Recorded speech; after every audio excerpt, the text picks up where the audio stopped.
안녕하십니까. 교회 음향학교 찬양팀 기초 마이킹 세미나에 김동준 감독님과 함께 이번 강의를 맡은 소리곰입니다. 원래 유튜브를 해서 소리곰으로 하도록 하겠습니다. 이번 1차 강의 때 유튜브 창을 통해서 이제 질문들을 많이 하셨는데요. 원래는 김동준 감독님과 함께 Q&A를 하려고 했었는데 여건상 혼자서 이렇게 진행을 하게 됨을 양해 부탁드립니다. 채팅창에 올라왔던 질문들을 좀 정리를 해서요. 간단하게 답변 드리도록 하겠습니다. 자, 첫 번째로 킥 마이크 한 개를 킥인으로 할 때 어디를 주로 지향하시나요? 했습니다. 이거는 음향을 공부하신 분들은 대부분이 그렇게 배울 거예요. 킥 안으로 집어넣을 때는 비터의 그 방향을 좀 피하는 게 좋다라고 얘기를 들었을 겁니다. 저 역시 그렇게 배워서 킥인 안쪽에다가 마이크를 할 때는 킥의 구멍이 약간 옆쪽에 뚫려 있기 때문에 그냥 거기서 직선으로 집어넣는 방식을 취하고 있고요. 베타 9이라고 판때기처럼 생긴 마이크가 있습니다. 그거 쓸 때는 뭐 어쩔 수 없죠.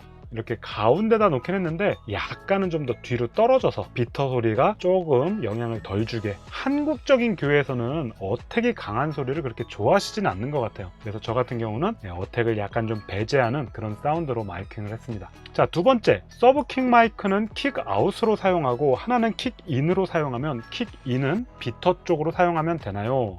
이게 아주 저음을 담당하는 서브 킥 스피커와 안으로 들어간 이 마이크, 이렇게 쓸 때는 킥의 완전한 그 저음과 어택감 사이에 중간 대역이 살짝 좀 아쉽지 않을까. 사실 아쉬운 거라기보다도요, 뉘앙스 차이인 것 같아요. 저희도 몇 년 서브킥을 써봤었는데 어택과 그 서브킥을 따로 쓰기보다는 킥 아웃 느낌의 마이크와 서브킥 마이크를 썼던 그런 경험이 있습니다. 이 내용은 스네어 탑 바텀처럼 두 개의 뉘앙스를 어떻게 섞느냐에 따라서 얘기가 달라질 것 같아요. 자, 세 번째도 서브킥 마이크 질문인데요. 서브킥 마이크를 할 때 킥인 마이크를 따로 조합하는지, 맞다면 어떤 마이크 성향을 선호하시는지 궁금합니다. 사실 일반 교회는 서브킥도 호사인데 킥인, 킥아웃 둘 다 쓰는 것도 호사긴 해요. 근데 저희 같은 경우는 헤븐리 워십에서 베타 9, 아까 그 말씀드린 판때기 마이크 PGM 마이크인데 그 마이크를 써서 안쪽에다가 댔었거든요. 소리가 그냥 무난한 것도 있지만 세팅이 편해서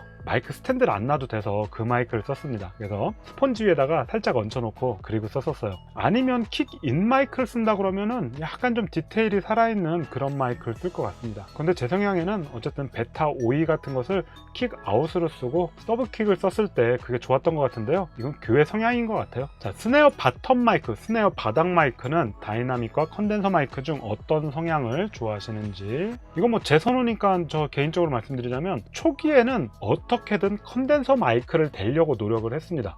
밑에 와이어가 이제 고음이 있으니까요. 고음 소리를 받으려고 어떻게든 뭐 빅 다이어프램도 써보고 진짜 컨덴서 구할 수 있는 거는 어느 정도 갖다 써본 것 같아요. 그런데 결국 헤븐리 워십 같은 경우는 SM57로 결론을 지었습니다. 그래서 SM57을 위아래 똑같이, 바텀 마이크 같은 경우는 주의할 게 위에 스네어 탑 마이크랑 이렇게 거리나 이런 부분들에 대해서 되게 감안을 해야 되거든요. 그래서 그냥 E604라는 제나이저 마이크를 이렇게 그냥 같이 꼽던지 아니면 SM57 이렇게 놨는데, 지난번에 세미나 때 말씀드렸는데 저희는 SM57을 두 개 쓰다가 상단은 슈어 545라는 마이크를 썼습니다. 545는 말씀드린 대로 SM57의 이제 아버지격 예전 구형 버전이거든요. 그래서 545, SM57, 베타 57 이렇게 발전해 나가는데 그 차이는 고음의 배음들이 얼마나 잘 들어오느냐, 그 차이인 것 같아요. 저는 어둡고 나무 소리가 많이 나는 걸 좋아했기 때문에 545 그 마이크를 탑에 썼었습니다. 자, 다음 질문이요. 앰프를 안 쓰고 다이렉트로 DI에 악기를 연결하고자 하면 EQ나 톤을 잡기 어려운데 다른 방법 같은 게 있나요? 앰프를 쓰면 소리가 그 자체만으로도 따뜻하다, 뭐 풍성하다 이런 느낌이 들 거예요. 근데 다이렉트 박스를 쓰면 노골적으로 소리가 들어오는 경우가 있습니다. 그래서 첫 번째 방법은 기타 앰프, 기타 캐비넷 시뮬레이터를 쓰는 방법입니다. 기타용으로 나온 다이렉트 박스 중에서는요, 기타 앰프의 스피커를 흉내낸, 스피커를 이제 캐비넷이라고 그러거든요. 캐비넷 시뮬레이터가 들어간 그런 다이렉트 박스가 있습니다. 이걸 꽂으면 고음이 약간 뭐 뭉개진다면 뭉개지고요, 조금 약간 부드러워지는 그런 성향을 나타냅니다. 만약에 이게 없다, X32 같은 경우는 거기에 튜브 빈티지 프리앰프라고 FX가 있는데요, 그걸 사용해서 조금 만져보시든지 아니면 5kg 위를요 하이컷을 해보세요.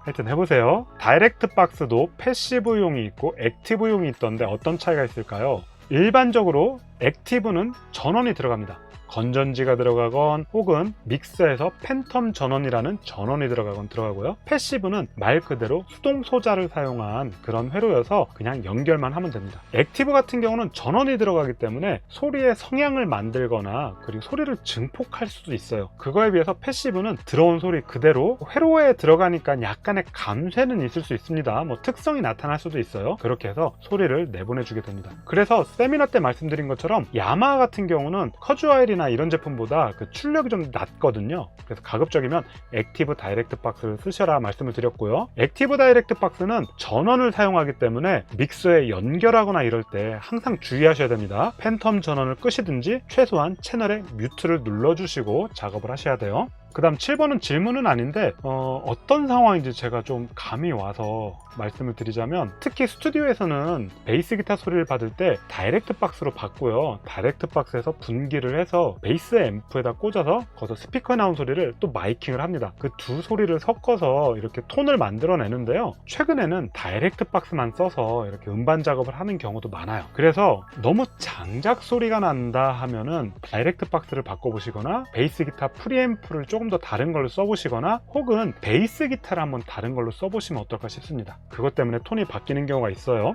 자, 8번 DI박스 패드 스위치를 쓰는 것을 선호하시느냐? 저는 믹스에서 빨간불이 뜨지 않는 이상은 사용하지 않습니다. 일단은 DI에서 패드 스위치를 안 쓰고 0dB에다 두고 그리고서 믹스에서 개인값을 올립니다. 개인값이 0인데도 빨간불이 뜬다? 그런 경우에는 당연히 패드 스위치를 써서 인풋으로 들어오는 소리를 줄여야죠. 기기 보호를 위해서라도 줄여야 됩니다. 근데 이런 경우는 라인으로 출력되는 신호가 너무 증폭이 많이 됐다든지 기타 앰프에서 스피커로 가야 되는 그 선을 빼서 꼽는다든지 이런 경우는 당연히 패드 스위치를 쓰거든요. 네, 일반적으로는 어쨌든 패드 스위치를 잘 쓰지 않는다는 거. 찬양팀이나 이런 데서 잘 나오던 건반이 안 나온다, 그럼 믹서도 확인해야겠지만 얼른 가셔서 다이렉트 박스에 패드 스위치가 내려가 있는지 그것도 확인해 보시기 바랍니다. 감은 그러죠. 나 만진 거 없어. 네.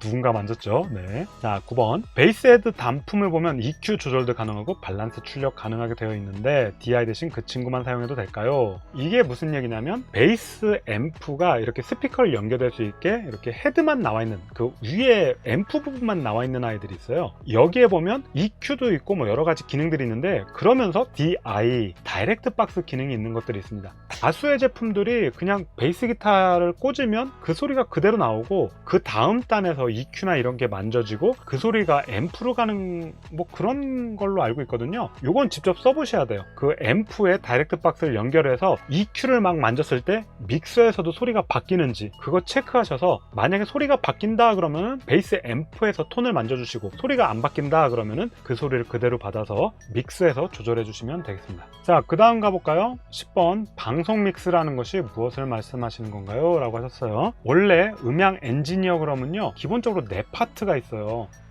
저희는 혼자 다 하는데요? 뭐 한 명인데요? 보통은 여러분들께서 그냥 그 모든 걸 혼자 다 하셨다라고 생각하시면 됩니다. 엔지니어가 왜 네 파트냐? 그냥 음향 아니냐라고 생각하실 텐데요. 첫 번째, 현장 믹싱 엔지니어. 이 사람은 현장 사운드를 최적으로 뽑아내기 위해서 믹싱 작업을 합니다. 그리고 두 번째가 브로드캐스팅 엔지니어. 이건 이제 방송 믹스 엔지니어죠. 유튜브나 뭐 방송으로 나갈 때 스튜디오에서 음반을 작업하듯이 하시는 그런 엔지니어가 방송 믹싱 엔지니어, 브로드캐스팅 엔지니어고요. 그 다음이 모니터 엔지니어. 모니터 좀 더 주세요 그러면은 우리가 다 하죠. 네, 그게 아니라 큰 공연이나 이런 데 가보면 무대의 한쪽 옆에 믹서를 갖고 계신 분이 계세요. 엔지니어가. 모니터 스피커나 이쪽은 다 그분이 맡아서 연주자들은 옆을 보고 여기 모니터 좀 더 주세요 이렇게 얘기를 합니다.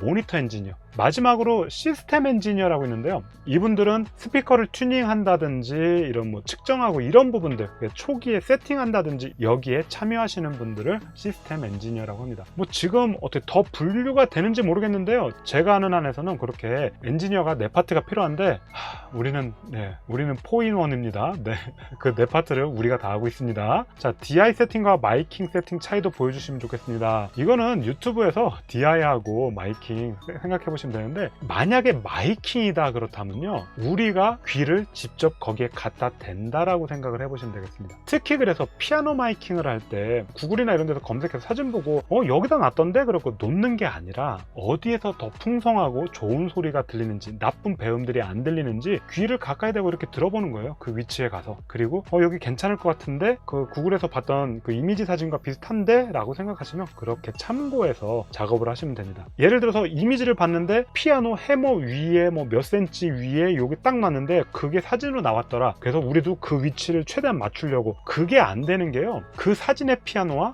그 사진의 연주자와 그 사진에 있는 피아노의 조율 상태가 다 다르고요, 마이크나 혹은 마이크 상태가 다릅니다. 그 위치에 똑같이 놨다고 해서 똑같은 소리가 안 나요. 그렇기 때문에 마이킹과 이런 부분들은 정 안 되면 상상을 해보면서 하시면 예상치를 조금 더 좁힐 수가 있습니다. 아울러서 아까 앞에서 말씀드렸듯이 다이렉트 박스를 꽂으면 고역대까지 배음들이 그냥 그대로 들어와 버립니다. 그렇지만 기타 앰프 같은 경우에 마이킹을 해버리면 진공관에 의한 배음들이 생기든지, 혹은 스피커가 재생하지 못하는 대역이 있어서 소리가 좀 더 어둡게 나온다든지 그런 차이를 보입니다. 자, 과감하면 몇 dB를 내려야 되나요? 라고 말씀하셨는데, 이거 제가 X32 만지면서, M32 현장에서 만지면서 과감하게 내려보십시오 라고 얘기해서 아마 그거를 얘기하신 것 같아요. 여기서 말씀드리는 과감하게는 그냥 끝까지도 한번 내려보시고요, 소리 한번 들어보시고, 일단은 알레니스 같은 제품들은 3dB만 내려도 소리가 탁탁 바뀌는 게 느껴지는데, X32 같은 경우는 수치상으로는 8dB를 내리면 8dB가 내려간다고는 해요. 그걸 측정해 보신 분이 있어요. 그런데 체감상으로는 뭐 한 3, 4dB 내릴 것 같은 느낌을 받으려면 한 8, 9dB 내려야지 그 느낌이 나죠. 그래서 저희 애들이 막 베스킨라빈스 아이스크림 퍼먹듯이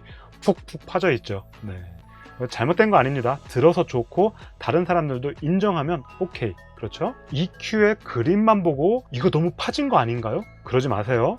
들어보셔야 됩니다. 자, 마지막 질문. 플레이트나 홀, 리버브 말씀하시는 거예요. 다 다른 거고 결국은 원하는 연출에서 이제 소리를 만져야 될 텐데 그 값은 어떻게 하는지 라고 하셨습니다. 원래는 곡마다 리버브의 길이, 뭐 이런 거 깊이, 두께감, 고음이 얼마나 빨리 없어지는지 다 해야죠. 근데 특히 교회에서는 그거 언제 다 하고 있습니까? 저 같은 경우는 리버브를 여러 개 두는 이유 중에 하나가 그때그때 빨리빨리 쓰려고 했던 것도 있고요. 그래서 일반적으로는 그냥 플레이트 리버브 뭐 한 2.5초 안팎, 그리고 약간 느린 곡에서는 뭐 3.12초, 사실 생각보다 이건 길긴 한데 그거를 컴프레서로 좀 더 눌러서 얕고 길게 나오게 한다든지, 00년도인가 아비드 프로툴 4.3 그때 96kHz, 뭐 지금이야 96kHz가 뭐 그냥 일상인데 그때만 해도 96kHz 한다니까 막 엄청나게들 놀랐어요. 그때 외국 엔지니어가 와서 이제 자기가 96kHz로 이제 믹싱한 걸 보여주는데 그 중에 하나가 리버브였거든요. 자기는 8초를 쓴대요. 말도 안 된다, 무슨 8초냐 하고 했는데 음악이 너무 좋은 거예요. 느린 곡도 아니었어요. 그냥 노멀한 템포의 곡이었는데 음악이 되게 좋았어요. 그래갖고 잘 들어보시라고 그러면서 보컬을 하나 솔로를 누르면서 음악을 딱 멈췄는데, 그러면서 이제 리버브가 잔향이 남을 거 아니에요? 손가락 세는 거예요. 진짜 8초 나오더라고요. 네, 그래서 이것도 정답이 없구나 그런 생각이 듭니다. 아울러서 저 같은 경우는 슬로우 리버브라고 그때 말씀을 드렸는데요, 느린 곡에서만 따로 쓰는 리버브를 좀 쓰긴 해요. 홀 리버브를 쓰는데 고음 같은 경우는 이제 많이 좀 쳐내고 컴프레서로 살짝 누르고, 프리딜레이 같은 경우는 공간에 우리가 만약에 있으면 거기에 소리를, 박수를 치든 소리를 딱 냈다고 쳤을 때 제일 가까운 벽 어딘가에 부딪히고 오는 소리 있잖아요. 제일 먼저 도달하는 반사음, 그걸 이제 프리딜레이라고 그러는데 그것을 120ms 안팎으로 좀 많이 밀어요. 그러면은 거의 두 개가 다른 소리처럼 들린다. 박수 한번 딱 치면 따으아 하고 나와요, 소리가. 그거를 스네어와 탐에 주로 섰고요. 악기들, 특히 스트링 같이 뒤에서 쫙 깔려서 어태금이 약한 아이들한테 그렇게 섞으면 몇몇 악기들이 뒤로 빠지면서 음장감이 확대되는 그런 효과를 발휘할 수 있습니다. 요 얘기는 유튜브 채널 소리곰에 가셔서 헤븐리 워십에 뭐 리버브 세팅한 거 이런 거 컨텐츠를 찍어 놓은 게 있거든요. 자, 이렇게 해서 유튜브 채널에 있던 질문을 말씀드렸고요. 그리고 강의 평가서에 실제 믹싱하는 모습을 보여달라 말씀하셨습니다. 그런데 아쉽게도 그날 오신 분 중에 한 4분의 1 정도는요 음향 완전 초보세요. 그래서 믹싱하게 되면 뭐 트레시홀드니 뭐 EQ, 컴포 막 얘기를 해야 되는데 그런 단어를 지금 익숙하지 않으신 분들이 너무 많기 때문에, 그리고 우리가 하는 것은 지금 마이킹과 악기 연결하는 부분들이기 때문에요, 이건 차후에 또 믹싱 세미나나 혹은 저 개인적으로 컨텐츠를 만들어서 올리도록 하겠습니다. 마찬가지로 게이트 믹스와 컴프 EQ 요것도 믹싱하는 법 물어보셨는데요.